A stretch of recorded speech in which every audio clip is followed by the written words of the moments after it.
Hello বন্ধুরা, 4 বছর পূর্ণ হলো আমার শাশুড়ির।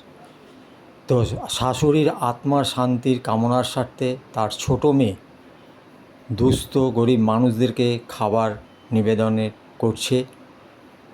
তো আপনারা এই ভিডিওটা কেমন লাগলো কমেন্ট করে জানাবেন আর শেয়ার করবেন বন্ধুবান্ধবের কাছে। ছোট মেয়ের এত সুন্দর চিন্তাভাবনা যে আমার শাশুড়ির আত্মাকে শান্তি কামনার স্বার্থে ভোগ নিবেদনের যে আয়োজন তিনি করেছেন এবং তিনি নিজের হাতেই দুস্থ মানুষকে খাবার নিবেদন করছে। তো বন্ধুরা, এই ভিডিওটা সবার মাঝে শেয়ার করে দেবেন।